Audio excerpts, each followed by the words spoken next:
25 கோடி ரூபாய் பெற்றுக்கொண்டு அடிமை சாசனம் திமுகவிற்கு எழுதி கொடுத்த ஐயா சுண்டெலி வெங்கடேசன் அவர்களே, உங்களுடைய குரல் பாராளுமன்றத்தில் மட்டும் தான் ஒலிக்குமா?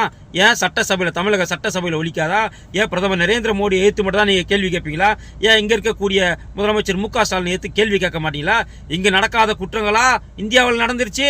இந்தியாவுக்கே தலைகுனிவை ஏற்படுத்தக்கூடிய ஒரு மாநிலமாக தமிழ்நாடு மாறி இருக்கு. இன்னைக்கு பெண்களுக்கு சேர வேண்டிய 33% இடஒதுக்கீட்டை இன்னைக்கு ரத்து பண்ணதுக்கு காரணமே நீயும் உன்னுடைய திமுக கூட்டணியும் அந்த காங்கிரஸும் சேர்ந்து பெண்களுக்கு சேர வேண்டிய உரிமை தட்டி பறித்து விட்டு எந்த மூஞ்சை வச்சுட்டு பாராளுமன்றத்தை நீ பேசுற? என்னைக்காவது உன்னுடைய 2 எம்எல்ஏக்கள் சட்டசபையில், தமிழக சட்டசபையில் திமுகவை எதிர்த்தோ திமுக முதலமைச்சரை எதிர்த்தோ கேள்வி கேட்டிருக்கீங்களா? இங்கே சாராய ஆறு ஓடலையா? இங்கே பெண்கள் பாதுகாப்பாக இருக்கிறாங்களா? ஏன் டெய்லி பெண்கள் கற்பழிக்கப்படலையா? பெண்களுக்கு பாதுகாப்பான மாநிலமாக தமிழ்நாடு இருக்கா? இல்லை சாராயமும் ஓடல, போதைப் பொருளை ஓடலையா? இங்கே இல்லை மின்கட்டணம் உயரலையா? இல்லை விலைவாசி உயரலையா?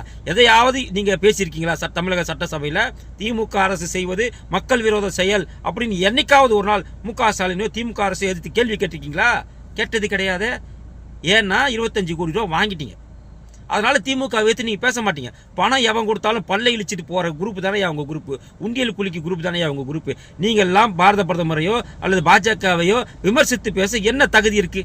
தமிழகத்தில் நிலவக்கூடிய சட்டம் ஒழுங்கு பிரச்சனை கேள்வி கேட்காத நீ இன்னைக்கு பாராளுமன்றத்தில் போய் பேசணும்னு சொன்னா உன்னைய போல ஒரு தமிழ் இன துரோகியாம இருக்க முடியும்? பெண்கள் இன துரோகியாம இருக்க முடியும்? பெண்களுக்கு சேர வேண்டிய இங்க தமிழகத்தில் பெண்களுடைய உயிருக்கும் பாதுகாப்பு இல்லை, கற்புக்கும் பாதுகாப்பு இல்லைன்னு பார்த்தா கடைசியில் பெண்களுடைய உரிமையை கூட பறிக்கக்கூடிய கும்பலாக தமிழ்நாட்டை சேர்ந்த திமுக கூட்டணி கும்பல் மாறிவிட்டது என்றால் அவங்கள போய் கேளுடா, அவங்கள போய் கேளு.